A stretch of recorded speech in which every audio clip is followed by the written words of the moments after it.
오늘 일요일 컨텐츠죠. 몽블레 이북 시간이에요. 귀로 듣는 몽블레 이북, 제가 책 읽어드리는 시간이죠. 지난주에 저희가 책 한 권을 아마 마무리했을 거예요. 그리고 멈추면 비로소 보이는 것들, 그것도 마지막 강만 남았거든요. 근데 오늘은 새로운 책 읽어드릴 거예요. 제가 읽었던 책인데요. 나 있는 그대로 참 좋다라는 책입니다. 이제 소리 줄이고 읽어드릴게요.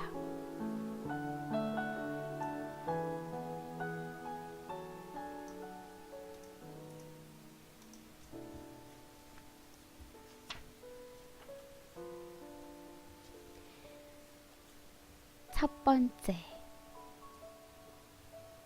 좋아하기로 했다. 나는 나니까.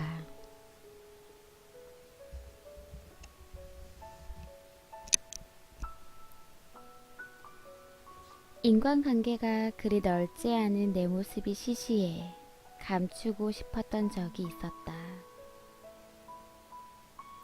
외출하는 걸 좋아하지 않는 성격 탓에 따로 시간을 내어 사람들과 어울리지 않았기 때문이었을까? SNS에서는 감추고 싶은 내 인간관계의 폭이 특히나 더 선명하게 드러났다. 일상적인 글을 올렸을 때 댓글만 수십여 개가 달리는 지인들과는 달리 고작 5손가락 안에 드는 소박한 댓글 수가 신경 쓰였다. 내 좁은 인간관계가 본의 아니게 드러나는 게 싫었다.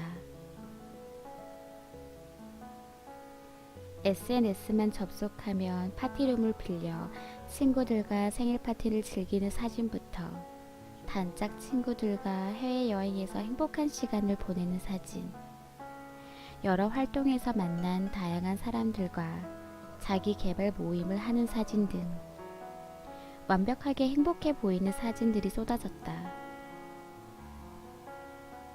반면 나는 마음껏 부러워하지도 응원하지도 못하는 애매한 마음으로 그 사진들을 구경만 하는 처지였다. 다들 즐겁게 사는데 나 혼자만 잘못 살고 있는 기분이 자꾸만 들었다. 억지로라도 몸을 끌고 밖으로 나가야겠다는 결심이 서기까지는 그리 오랜 시간이 걸리지 않았다. 곧바로 독서 모임에 가입하고 스마트폰 애플리케이션 개발 프로젝트에 참여하면서 만나는 사람의 수가 점점 늘었다. 집에만 있던 때와는 달리 하루를 채우는 사건들이 비교할 수 없이 늘어났다. 새롭게 만난 사람들과 연락처를 주고받고 SNS 친구 등록을 하고 주말에는 신촌이나 강남에 나가 분위기 좋은 곳에서 맥주를 마시기도 했다. 한때 구경만 하던 사진 속 주인공이 어느새 내가 되어 있었다. 딱히 용건이 없어도 연락을 주기적으로 주고받는 관계도 늘고 SNS에 사진을 올리면 좋아요와 댓글이 무수히 달렸다.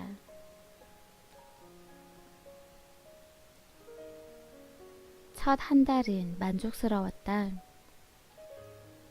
내가 살던 삶의 방식과 달라서 마치 새로운 삶을 사는 기분이었다. 어떤 이는 내가 부럽다고 했다. 과거의 내가 누군가에게 가졌던 그 마음이었다. 하지만 시간이 지날수록 마음이 편치 않았다. 힘들고 쉬고 싶은데 그동안 쌓아놓은 관계 때문에 계속해서 약속은 늘어만 갔다. 외출이 잦아질수록 마음이 소진된다는 기분이 짙어졌다. 질소만 가득 든 과자 봉지처럼 속이 꽉 채워져 있는 것처럼 보이지만 사실은 텅텅 비어있는 상태. 그토록 부러워하던 삶인데 왜 즐겁지 않을까? 부럽다고 생각했던 삶을 쫓았는데 왜 내 마음은 행복하지 않을까? 이유는 간단했다. 진짜 내 모습이 아니었기 때문이다. 있는 그대로의 모습이 아니라 누군가를 부러워하는 마음 때문에 억지로 꾸며낸 모습. 전혀 자연스럽지 않았다. 아니, 자연스러울 리가 없었다. 완벽한 화장으로 맨 얼굴을 가리고 또각또각 구두 소리를 내며 걸어가는 내 모습은 한없이 불편했다. 타고난 내 성격을 무시한 채 부러운 모습만 닮아가려 했으니 목에 가시가 걸린 느낌처럼 불편하고 부자연스러웠다. 아무리 흉내내고 싶은 삶이라도 아닌 건 아닌 것이었다.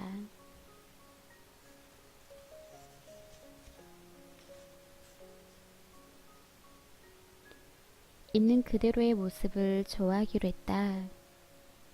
화장기 없는 내 얼굴도, 열 손가락으로 셀 수 있는 인간관계도 창피해하지 않고 받아들이기로 했다. 나는 그저 나일 뿐이다. 좋고 나쁨의 잣대로 나를 평가하지 않을 것이다. 그 어느 것 하나 버릴 수 없는 소중한 내 모습이니까. 보여주기 식으로 움직이지 않을 것이다. 억지로 꾸며낸 인생을 살지 않을 것이다.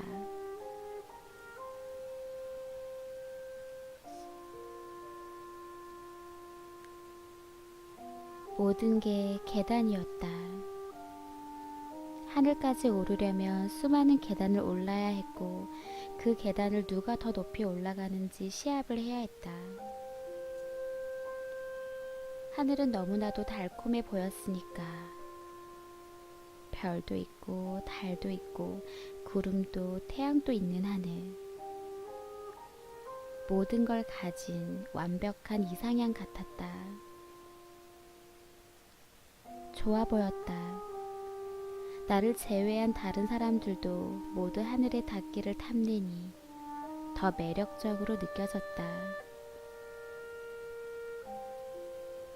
내가 끌리는 것에 다른 사람도 끌리니 대단한 것처럼 보였다. 그래서 나는 하늘에 닿고 싶었다.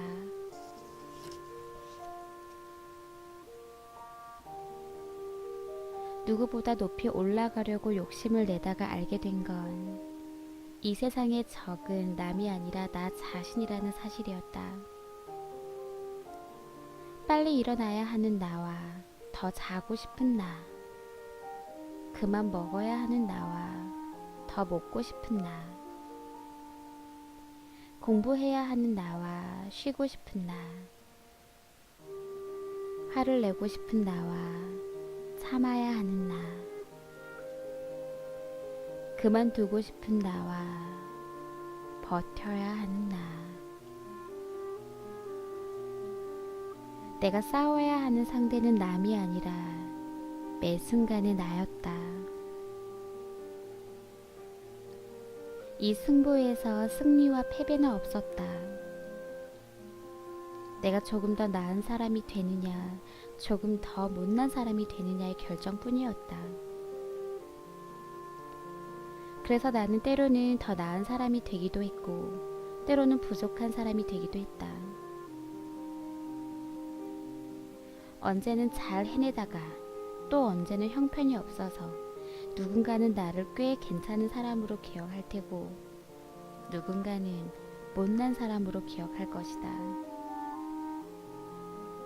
매 순간에 내가 나와 싸우고 있음을 보여주는 증거이기도 했다. 한 가지 확실한 건 남과 싸우는 것보다 나와 싸우는 게 더 힘들다는 것이다.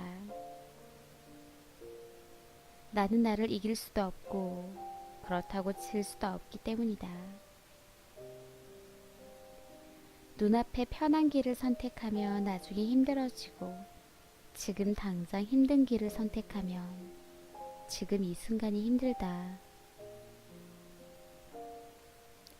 이걸 선택해도 힘들고 저걸 선택해도 힘들다.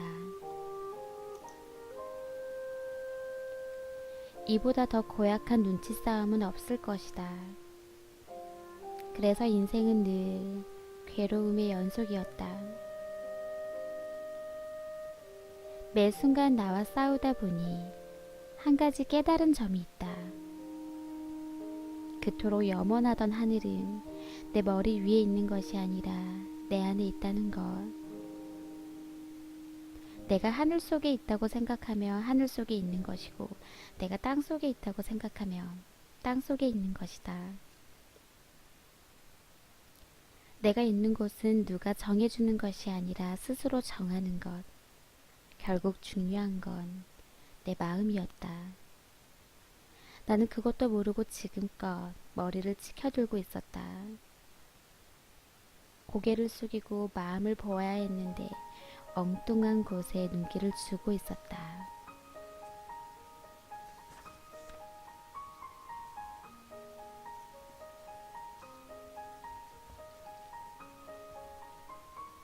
잘 이겨낼 거라 믿어요. 당신은 지금도 충분히 좋은 사람이에요. 다른 사람과 비교하며 자신을 깎아내리지 마세요. 그 사람은 그 사람이고 당신은 당신인걸요. 정작 왜 당신만 몰라요? 당신은 충분히 잘하고 있는데. 내가 알아줄게요. 내가 지켜봐 줄게요. 당신은 혼자가 아니에요. 조금 실수해도 괜찮아요. 조금 못해도 괜찮아요. 항상 완벽할 수는 없잖아요. 어떤 위로의 말로도 당신의 마음이 괜찮아지지 않는다는 걸 알아요. 하지만 한숨 쉬는 당신의 모습을 보니 무슨 말이든 해주고 싶었어요. 금방이라도 울 것 같은 표정을 하고 있었으니까요. 당신의 뒷모습이 너무 아파 보였으니까요. 당신만큼 좋은 사람도 없다는 걸 잊지 않았으면 좋겠어요.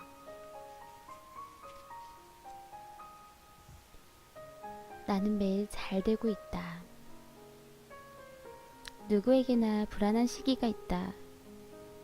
이 반갑지 않은 시기는 오늘 왔다가 내일 갈 수도 있고 한동안 소식이 없다가 갑자기 찾아오기도 한다.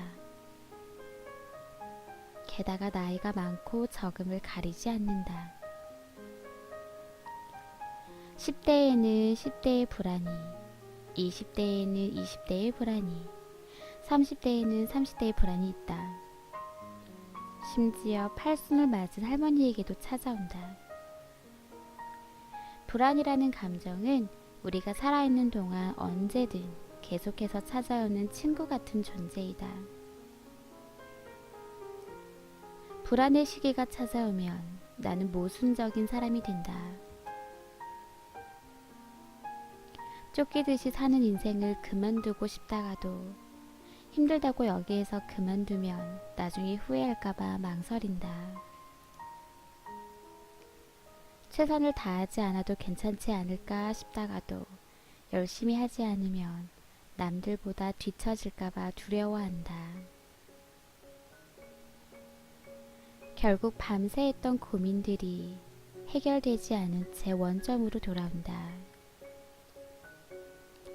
짧든 길든 얕든 깊든 불안한 시기를 겪고 나면 한층 더 성숙한 사람으로 성장해 있다. 불안 속에 매몰되어 있을 땐 나의 존재가 바닥에 굴러다니는 머리카락 한 올보다 더 못한 존재로 느껴지지만 폭풍 같은 시간이 지나고 나면 그 순간을 되짚어 보면 내가 했던 고민들이 모두 나를 위한 과정이었다는 사실이 뚜렷해진다. 더 나은 시선으로 더 나은 선택을 하며 더 나은 사람이 된다. 잘 되다 라는 표현에는 성공하다, 이루다, 얻다 등의 가치만을 담고 있는 게 아니다. 내가 실패하더라도 실패에 의연해 줄 수 있는 마음을 배우면 잘 된 것이다. 원하는 바를 이루지 못했어도 그 안에서 얻은 무언가가 있다면 잘 된 것이다. 이처럼 잘 된다라는 건 목표하던 것을 달성했는지의 유무로 결정되는 것이 아니라 마음과 생각이 자랐는지의 유무로 결정되는 것이다.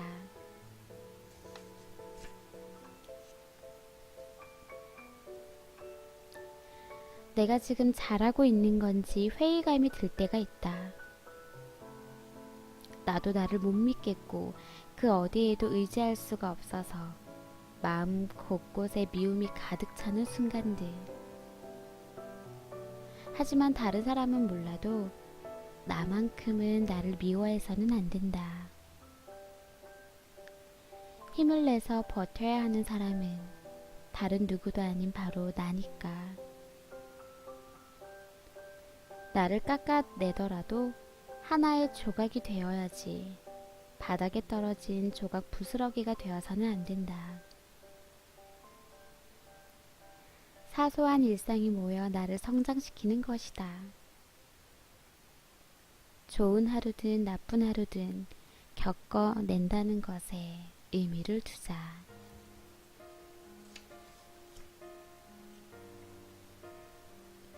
나를 미워하지 않는 연습. 살다 보면 인생에 한 번씩 깊은 굴곡이 생긴다. 그 굴곡이 때로는 위로 굽이져서 최대의 행복을 주고 때로는 아래로 굽이져서 최대의 불행을 주기도 한다. 굴곡이 아래로 굽어질 때는 생각이 참 많아진다. 그때는 마음이 아프다. 가슴이 아리다. 속상하다. 답답하다. 억울하다. 이런 말로는 내 마음이 온전히 표현되지 않는다. 어떤 사람은 이런 상황을 상처라고 표현하기도 한다. 인생의 상처. 그 상처는 평생을 가기도 하고 자신을 더 성숙하게 만들어주기도 하며 시간이 지나면 그냥 잊히기도 한다. 하지만 대부분 상처라고 불리는 감정은 쉽게 지워지지 않는다. 꽤 묵직하다. 아픔의 크기가 다를 뿐 아프지 않은 건 아니다. 그래서 되도록 상처받지 않으려고 노력하지만 그건 불가능하다. 외부 상황을 마음대로 제어할 수 없기 때문이다. 그럴 때면 내면에 집중해야 한다. 내가 어찌 할 수 없는 상황에 연연할 게 아니라 내가 어찌 할 수 있는 마음을 다져야 한다. 부정적인 상황에 놓여 있을 때 상처를 받더라도 그게 나의 가치관에 영향을 미치지 않도록 나의 세계 안에 나를 우뚝 세워야 한다.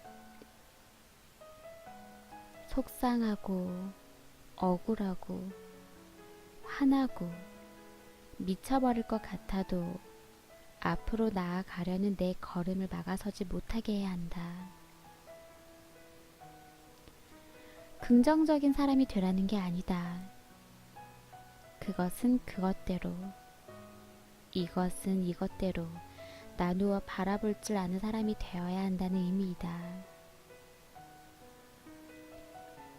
나는 상황에 어그러져 버리면 마음속에 미움이 짙어지는 편이지만 그렇다고 누군가를 탓하지는 않는다. 다만 잘 살고 있던 내 마음을 아프게 하는 상황을 미워하는 것이다.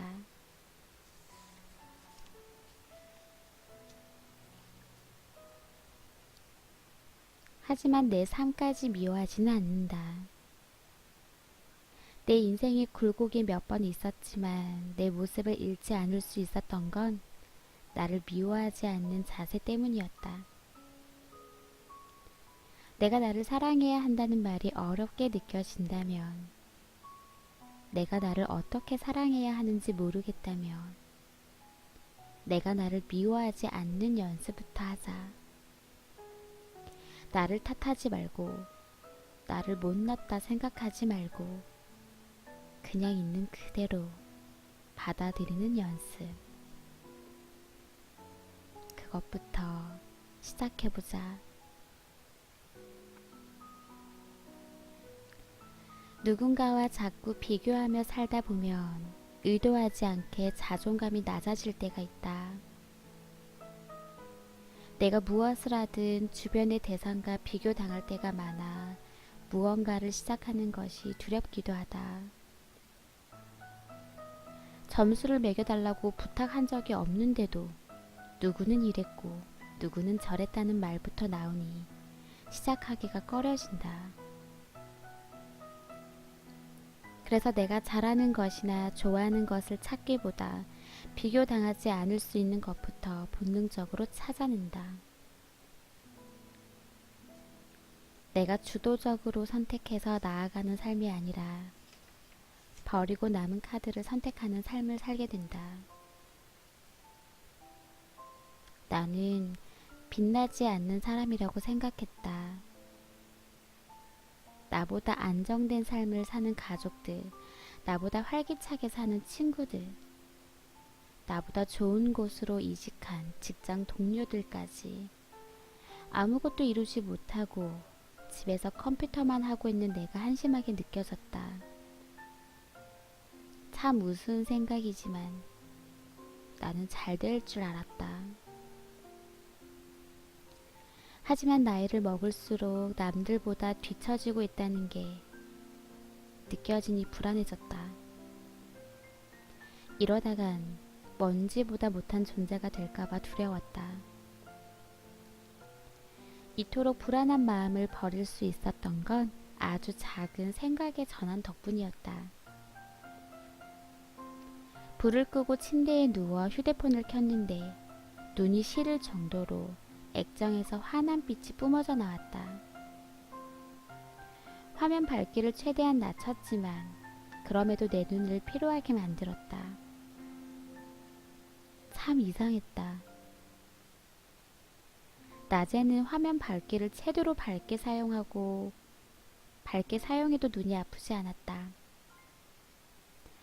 햇볕이 내리쬐던 곳에서는 휴대폰 화면이 잘 보이지 않던 순간도 있었다.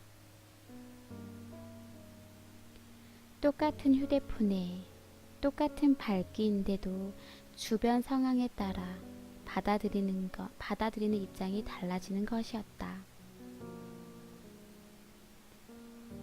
내가 빛을 품고 있지 않는 게 아니었다. 내 주위에 빛나는 사람이 많은 것이었다. 좋은 사람 곁에 좋은 사람이 있는 것처럼 빛나는 사람 곁에 빛나는 사람이 있는 것이었다. 주변을 돌아볼 여력이 없어서 내 주변이 얼마나 밝은지 몰랐다. 당신도 나처럼 그렇다. 빛 안에 있기 때문에 당신만 모르는 것일 뿐 당신은 훨씬 더 좋은 사람이다. 그러니 자신을 깎아내리지 않아도 된다. 행복을 당당하게 누려도 된다. 이 세상에 존재하는 것만으로도 충분히 빛나는 사람이니까.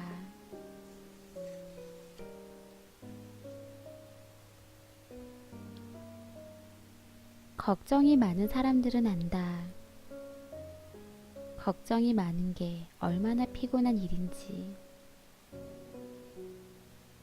나는 이것을 어떻게 극복해야 하는지 방법을 찾기 시작했다. 그러다 찾은 좋은 방법은 노트와 펜을 드는 것이었다. 지금 머릿속에 드는 걱정들을 펜으로 하나하나 다 적는 것이다. 때로는 일기처럼 적기도 하고 그림을 그리기도 했다. 걱정이 끝날 때까지 걱정 노트를 썼다. 어느 날은 5장을 빼곡히 채우기도 하고 어느 날은 한 폭의 그림을 완성하기도 했다. 걱정을 일일이 쓰다 보니 팔이 아파서라도 걱정을 그만두어야겠다라는 생각이 들었다. 걱정이 귀찮아지기 시작한 것이다. 그저 누워서 생각할 때는 힘든 일이 아니었는데 걱정이 생길 때마다 몸을 움직여 무언가를 해야 하니 걱정도 꽤 힘든 일이 되었다. 걱정하는 일이 힘들어지자 꼬리에 꼬리를 물어 걱정이 서서히 잦아들었다. 걱정 노트는 시간이 지난 후 나를 돌아보는 계기가 되기도 한다. 이때 내가 이런 고민을 했었구나. 이 문제는 잘 헤쳐나갔구나. 이 문제는 아직도 여전히 그 자리에 있구나. 다음에는 이렇게 해야겠구나. 똑같은 문제에 다시 마주하게 되었을 때 조금 더 유연하게 대처할 수 있는 밑거름이 되기도 하고 성숙한 태도를 잃지 않게 도와주기도 한다. 그게 바로 걱정 속에 피어난 꽃 한 송이다. 걱정꽃을 피우기 위해서 수많은 눈물로 마음을 적셨던 것이다. 살다 보면 걱정을 할 수밖에 없는 상황들이 온다. 그렇다고 머리를 싸맬 필요도 없다. 걱정한다고 해결될 일도 아니다. 걱정은 걱정일 뿐 해결해야 하는 건 내 몸과 마음이다. 인생은 걱정한다고 나아지는 것도 아니다. 그러니 그저 그 상황에 충실한 것이 최선이다. 앞으로 일어날 일과 일어나지 않을 일은 아무도 모른다. 수없이 걱정해도 막상 그 상황에 직면하면 처음부터 시작하게 될 테니까. 그래 따지고 보면 다 처음이다. 올해를 겪는 것도, 오늘 하루를 겪는 것도, 지금 이 순간을 겪는 것도 다 처음이다. 처음이 두렵고 무섭고 막막한 건 어찌 보면 당연한 일. 그러니 걱정하지 않아도 된다. 당신은 당연한 삶을 살고 있으니까.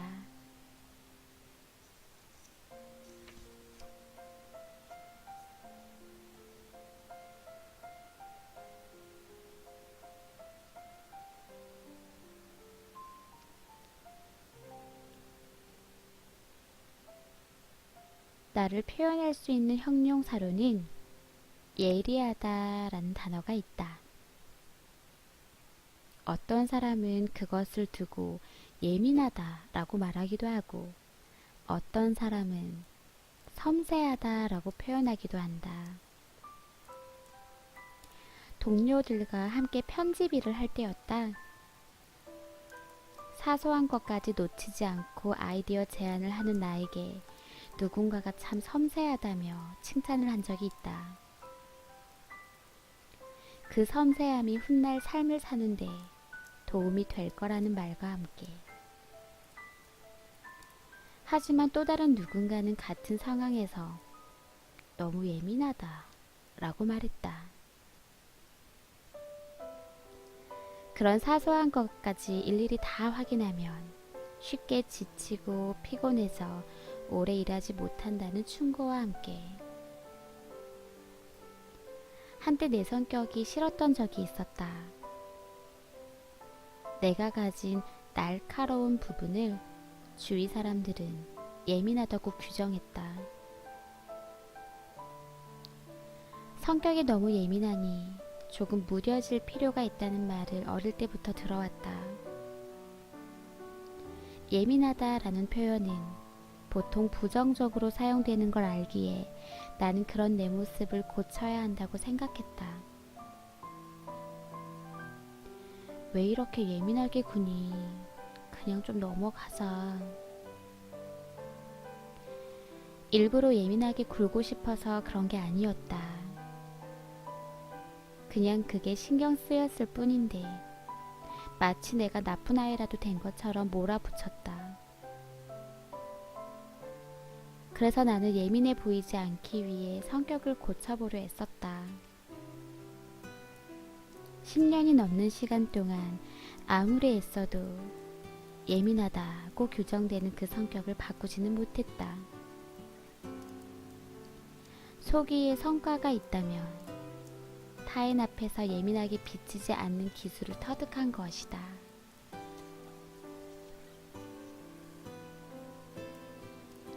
주변 사람들이 나를 두고 예민한 사람이 아닌 섬세한 사람이라고 말하기 시작한 건 어른이 되고 나서였다. 글을 쓰거나 그림을 그리거나 음악을 가까이 하며 지내는 시간들이 많았다. 어느 순간 내 마음에 다가오는 감정들이 있다면 그것을 모두 섬세하게 표현하려 애썼다. 그 섬세함이 나의 장점, 매력이, 경쟁력이 되었다. 예전에는 모든 상황을 날카롭게 받아들이는 내 성격을 반드시 고쳐야 한다고 생각했다. 하지만 지금은 상황을 날카롭게 직시하고 섬세하게 감지하는 내 예민함이야말로 많은 이들이 공감할 만한 글을 쓸 수 있게 해주는 원동력이라고 믿는다. 똑같은 모습을 보고도 어떤 이는 장점이라 말하고 어떤 이는 단점이라 말한다. 애초에 정해진 건 없다. 아직 인생의 반도 살지 않았는데, 아니, 어쩌면 반의 반도 살지 않았는데 지금의 내 모습이 고물일지 보물일지 누가 판단할 수 있을까? 사람들의 평가에 기죽지 않기로 했다. 누군가는 나에게 손가락질을 하겠지만 또 다른 누군가는 손바닥으로 머리를 쓰다듬어 줄 테니까.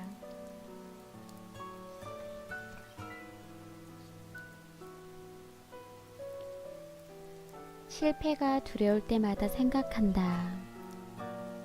나는 하늘에 닿을 만큼 성공한 적이 없다.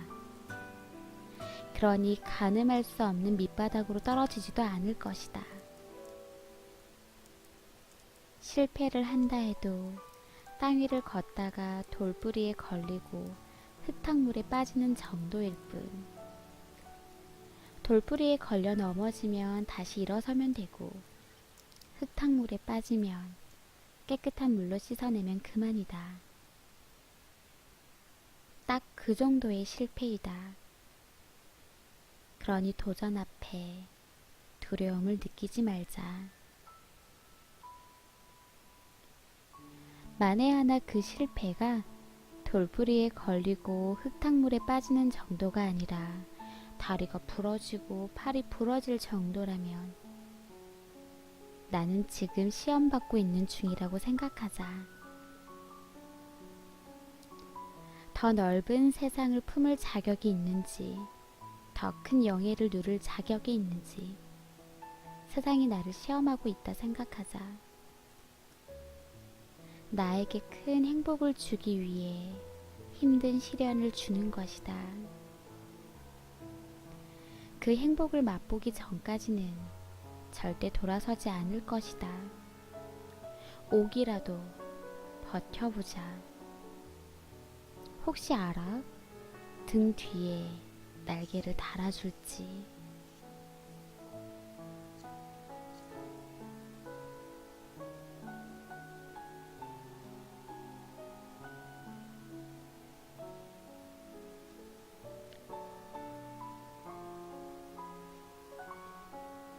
괜찮다, 괜찮다, 괜찮다.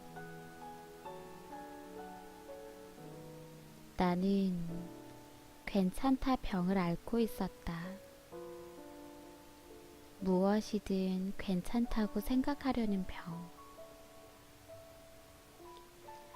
몸이 아플 때도 괜찮다.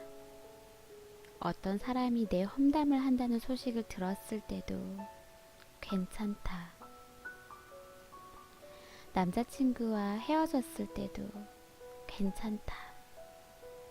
한순간에 직장을 잃었을 때도 괜찮다. 나는 언제나 괜찮다라고 말해왔다. 진짜 내 마음이 괜찮은 것과는 무관한 괜찮다였다. 무던히 넘기고 싶은 욕구가 불러온 괜찮다였다. 조금 더 솔직히 말하자면 괜찮지 않아도 될 명분이 없었기 때문이었다. 징징거린다고 해서 병이 낫는 것도 아니잖아. 그 사람이 내 험담을 한다고 해서 찾아가서 따지기라도 할 건가?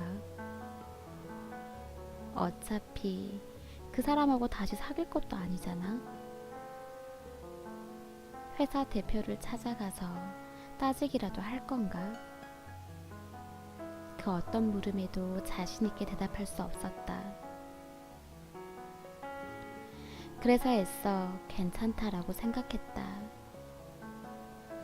결과적으로 내가 할 수 있는 게 없는데 부정적인 마음을 가져봤자 나만 손해라는 생각 때문이었다. 그래서 안 괜찮아도 안 괜찮을 수 없었다. 괜찮다고 되뇌이는 게 습관이 되어버렸다.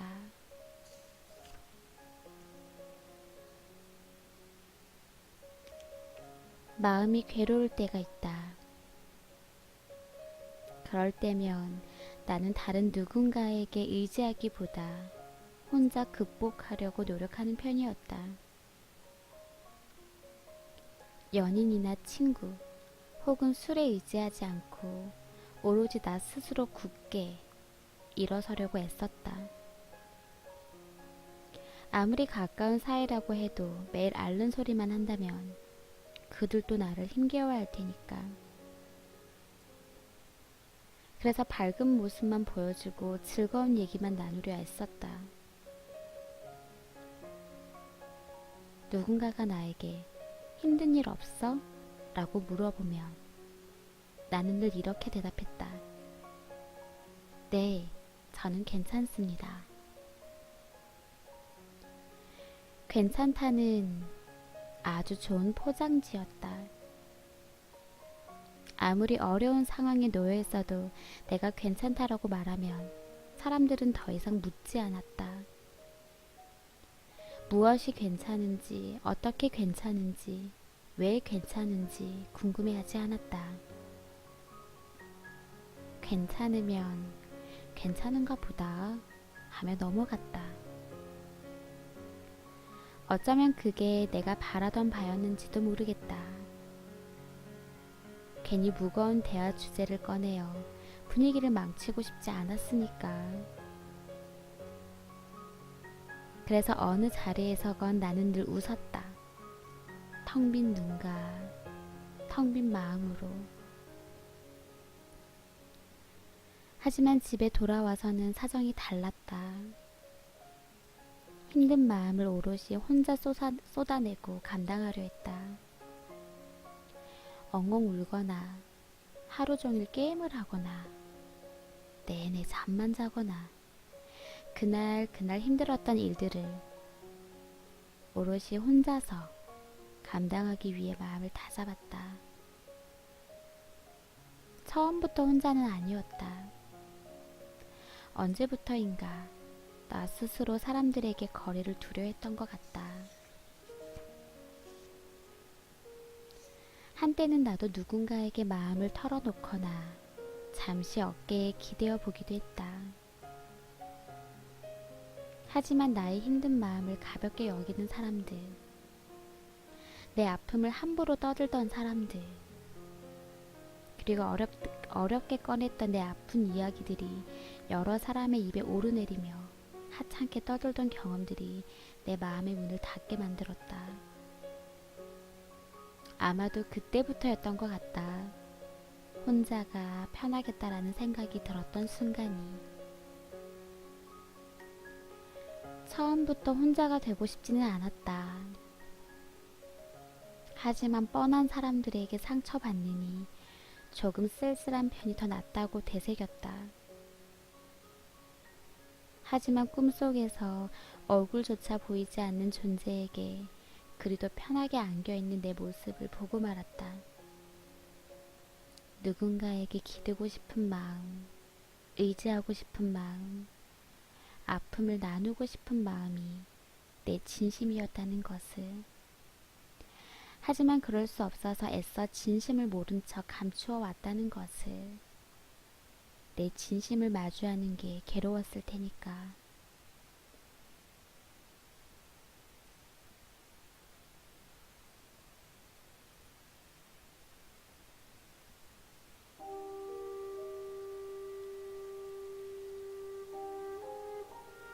어른이 되면 외로워진다더니 예전에는 힘든 일이 있으면 누군가에게 기댔다. 하지만 모두 힘든 삶을 산다는 걸 알고 난 뒤에는 그럴 수가 없었다. 자신의 몫만큼 짐을 지고 가느라 버거운 사람들에게 내 짐까지 더 얹을 수는 없는 노릇이었다. 기쁨을 나누면 배가 되고 슬픔을 나누면 반이 된다는 말은 다 옛말이다. 경쟁이 만연한 사회에서 기쁨을 나누면 질투의 대상이 되고, 안 그래도 퍽퍽한 사회에서 슬픔을 나누면 우울을 전염시킨다.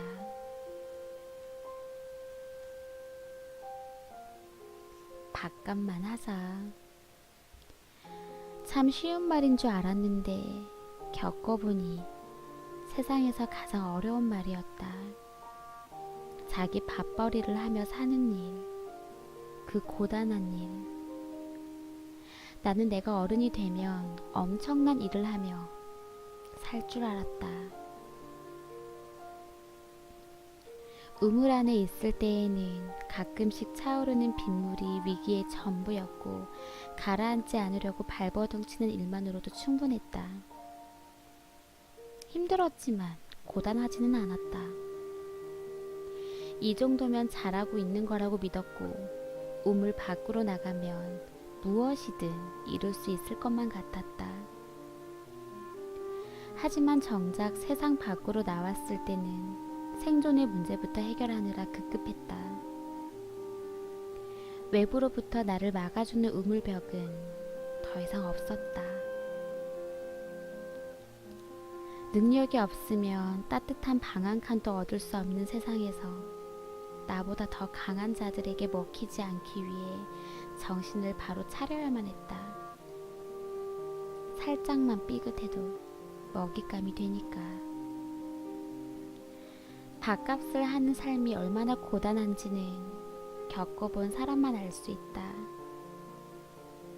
그래서 나는 타인에게 기대지 못하게 되었다.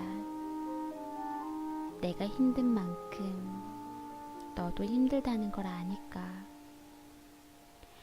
너도 하루 종일 신경을 곤두세운 채 버텨내고 있다는 걸 아니까. 그저 미소만 보일 뿐이다. 짐이 되고 싶지 않으니까. 그래서 그저 이런저런 사는 이야기만 늘어놓게 된다.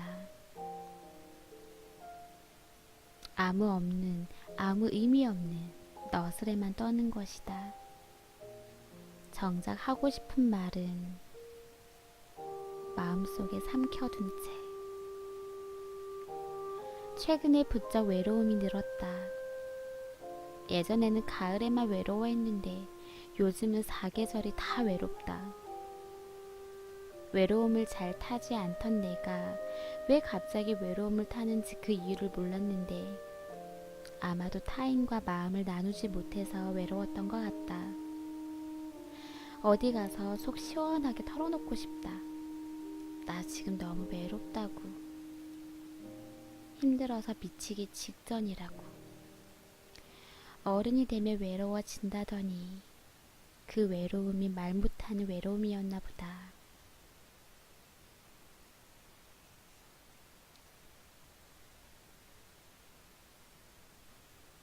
슬픔을 삼킨다는 것.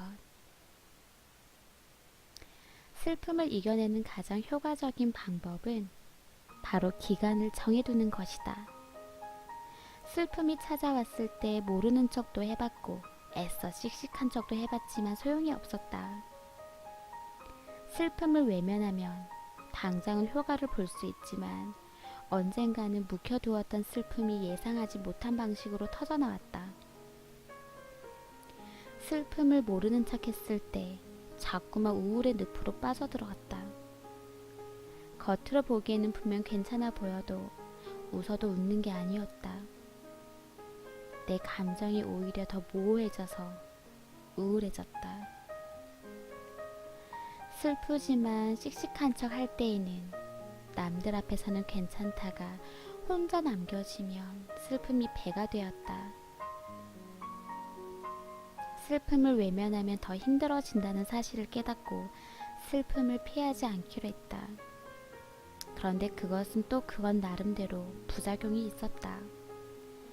밑도 끝도 없이 슬퍼하니까 점점 걷잡을 수 없이 피폐해졌다.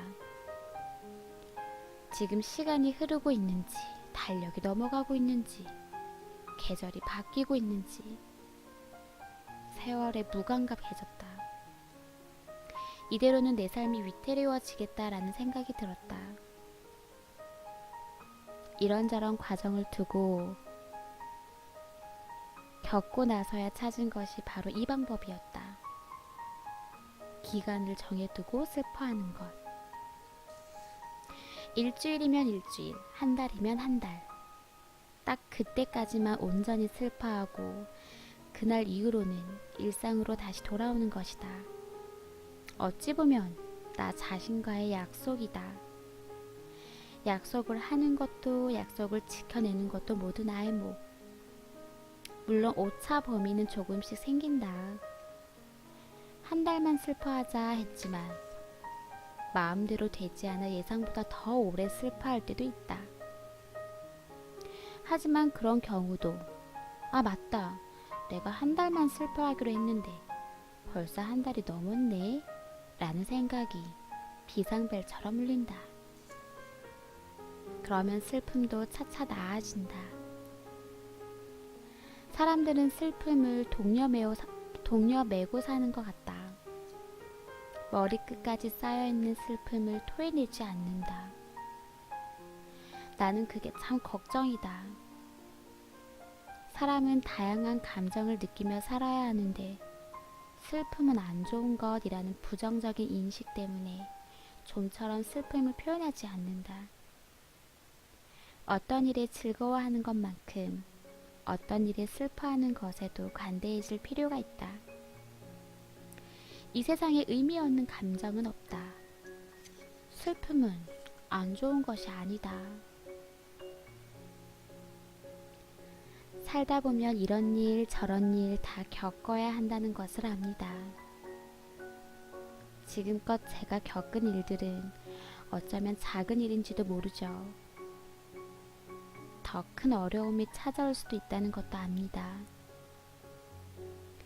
힘들다고 낑낑거리는 내 모습이 어쩌면 하룻강아지 투정처럼 보였을 수도 있습니다. 이슬비에도 흠뻑 젖어버리는 나이니까요. 힘든 상황을 주지 말라고 바라지는 않겠습니다. 그건 제 욕심일 테니까요. 불가능한 일이니까요. 그러니 힘든 상황 속에서 묵묵히 견딜 수 있는 마음을 주세요. 제가 포기하지 않도록. 편하게 살고 싶은 게 아니라 잘 살고 싶습니다. 여기서 잘 산다는 것은 돈을 많이 벌고 높은 자리에 앉는 것이 아닙니다. 하고 싶은 일을 하고 그 속에서 행복을 느끼는 것입니다. 돈이 많으면 다 되는 세상입니다. 자리가 높으면 다 되는 세상입니다. 그래서 돈도 많이 벌고 싶고 높은 자리에도 오르고 싶습니다. 하지만 돈을 벌더라도 제가 행복한 일을 하면서 벌고 높은 자리에 올라가더라도 저의 능력을 인정받아 오르고 싶습니다. 제가 바라는 삶을 쫓으려면 힘든 상황이 시시때때로 찾아올 것을 압니다. 그러니 힘든 상황 속에서 꿋꿋이 견딜 수 있는 마음을 주세요. 제가 도망치지 않도록. 꼭 지키고 싶은 가치관이 있습니다. 무엇에도 흔들리지 말아야 하는 것이 가치관이지만 살다 보면 가치관을 뒤흔들 수 있는 일이 생길 수 있다는 것을 압니다. 그건 제가 올바른 사람으로 살지, 올바르지 못한 사람으로 살지, 기로에 서는 시험일 수도 있습니다. 아마도 이 시험은 죽을 때까지 치를 수도 있겠죠. 하지만 기로에 몇 번을 서든, 몇 번의 시험을 치르든 망설임 없이 올바른 선택을 하고 싶습니다.